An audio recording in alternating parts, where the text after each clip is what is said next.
एक छोटे से गांव में एक लड़की अंजलि रहती थी।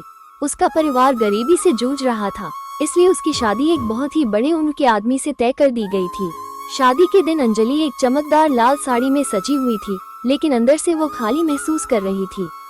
उसे समझ में नहीं आ रहा था कि वो जो वचन ले रही है उनका क्या मतलब है। जैसे ही शादी का समापन हुआ, अंजलि को अपने पति के घर भेज दिया गया। उसका नया जीवन बिल्कुल वैसा नहीं था जैसा उसने सोचा था।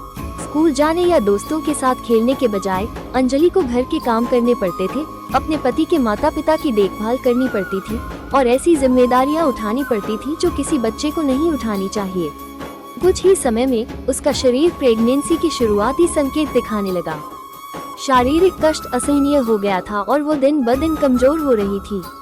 जो सपने कभी उसने शिक्षक या डॉक्टर बनने के देखे थे, बाल विवाह न केवल अंजलि से उसका बचपन छीन लेता था, बल्कि उसे स्वास्थ्य, शिक्षा और जीवन भर की कठिनाइयों की ओर धकेल देता था। लेकिन बदलाव की कुछ आवाजें उठने लगी।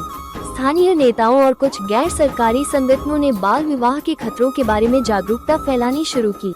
हालांकि अंजलि की कहानी दुख की थी। ये उन लड़कियों के लिए एक प्रतीक बन गई जिनकी रक्षा की जानी चाहिए और बाल विवाह के चक्र को रोकने की आवश्यकता थी।